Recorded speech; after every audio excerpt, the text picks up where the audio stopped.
So hello friends, today we are live now and we will learn about class 9th Hindi chapter number 4 सांवले सपनों का याद का question answers करेंगे जो कि इम्पोर्टेंट है आपके एग्जाम के लिए। और अगर आप इसे कर लेते हो तो आप इससे रिलेट करके क्वेश्चन का आंसर लिख सकते हो एग्जाम में। तो चलिए स्टार्ट करते हैं अपने क्वेश्चन आंसर का सीरीज। पहला क्वेश्चन है हमारा, किस घटना ने सालिम अली के जीवन की दिशा को बदल दिया और उन्हें पक्षी प्रेमी बना दिया। मतलब कि उनके जीवन में ऐसा कौन सा घटना घटा था जिसके वजह से जो सालिम अली है उनके जीवन का दिशा बदल गया और वो पक्षी प्रेमी बन गए। सो इसका उत्तर है हमारा, एक बार बचपन में सालिम अली के एयर गन से गौरैया घायल हो पड़ी थी। मतलब कि जो बचपन में वो एयर गन चला रहे थे सालिम अली, तो उससे गौरैया घायल हो गई थी। इस घटना ने सालिम अली के जीवन की दिशा को बदल दिया और वो गौरैया के देखभाल, सुरक्षा और खोजबीन में जुट गए। उसके बाद उनकी रुचि पूरी पक्षी संसार की ओर मुड़ गई और वो पक्षी प्रेमी बन गए। मतलब कि जो उनकी गलती की वजह से गौरैया घायल हुई थी, उसीलिए उन्होंने गौरैया की देखभाल किया, उनकी सुरक्षा की और उसके खोजबीन में जुट गए थे। और उसके बाद उनकी रुचि जो है पूरी पक्षी संसार की ओर मुड़ गया और इस प्रकार वो जो है पक्षी प्रेमी बन गए। अगला प्रश्न है हमारा, प्रश्न नंबर 2, सालिम अली ने पूर्व प्रधानमंत्री के सामने पर्यावरण से संबंधित किन संभावना खतरों का चित्र खींचा होगा कि जिससे उनकी आंखें नम हो गई थी।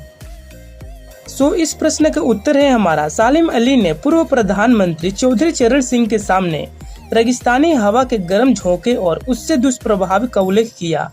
मतलब जो सालिम अली है वो पूर्व प्रधानमंत्री चौधरी चरण सिंह के सामने जो है रेगिस्तानी हवा और गर्म के झोंके और उससे होने वाले दुष्प्रभावों के बारे में बताया।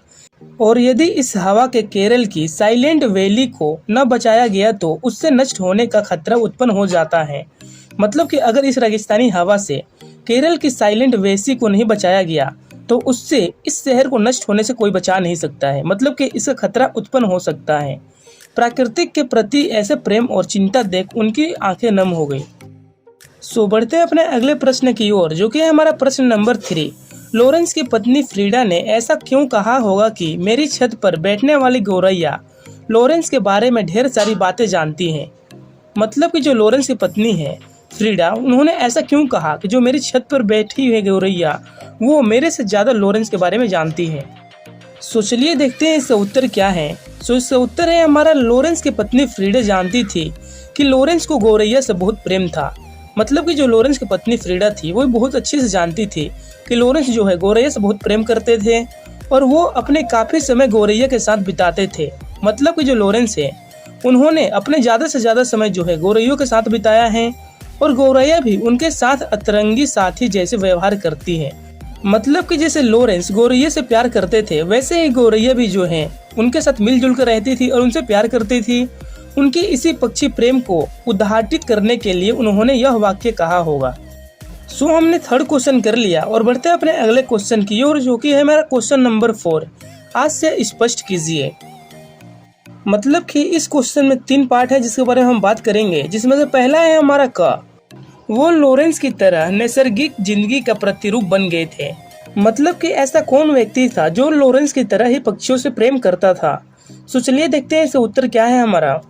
सो इसका उत्तर है हमारा, लॉरेंस बनावट से दूर रहकर प्राकृतिक जीवन जीते थे। मतलब कि जो लॉरेंस है वो बनावट दुनिया से दूर रहते थे और वो एक प्राकृतिक जीवन जीते थे और वो प्राकृतिक से प्रेम करते हुए उसकी रक्षा के लिए चिंतित रहते थे।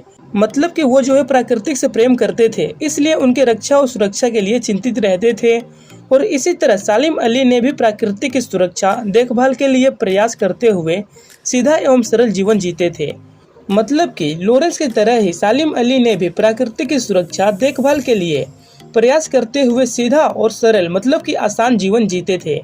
सो ये था इसका उत्तर। और बढ़ते हैं अपने अगले पार्ट की ओर, जो कि है हमारा पार्ट 2।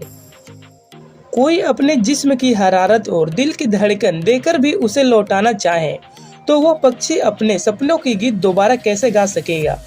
मतलब कि अगर कोई आदमी अपने जिस्म की हरारत और अपने दिल की धड़कन देकर अगर उन्हें फिर से लौटाना चाहे तब भी पक्षी अपने सपनों की गीत दोबारा कैसे गाएगी।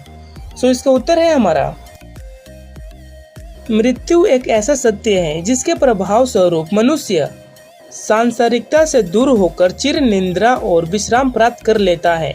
मतलब कि मृत्यु एक ऐसा सत्य होता है जिसके प्रभाव स्वरूप मनुष्य संसार को छोड़कर निद्रा और विश्राम प्राप्त कर लेता है उसका हंसना गाना चलना फिरना सब बंद हो जाता है।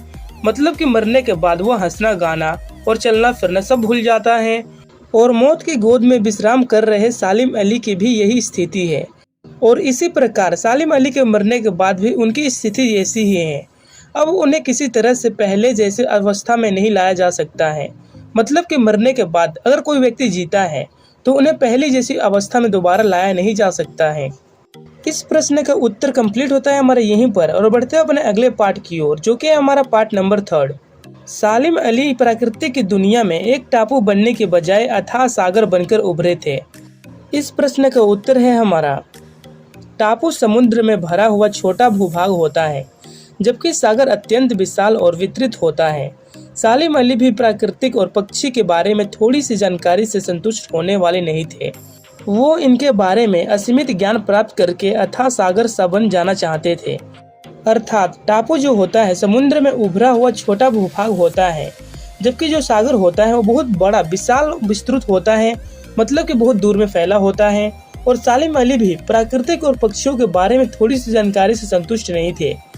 और इसीलिए सालिम अली जो है प्राकृतिक और पक्षी के बारे में असीमित ज्ञान प्राप्त करना चाहते थे, ताकि वो विश्व के प्राकृतिक और पक्षियों के बारे में ज्यादा से ज्यादा जान सके। सो इस प्रश्न का यही आशय था जिसके बारे में हमने बात कर लिया। और अगर आपको हमारा ये वीडियो अच्छी लगी हो तो चैनल को सब्सक्राइब कर लेना और वीडियो को लाइक कर लेना, क्योंकि इन दोनों का पैसा नहीं लगता है। और एक कमेंट भी कर देना। And thank you so much for watching my video and bye bye.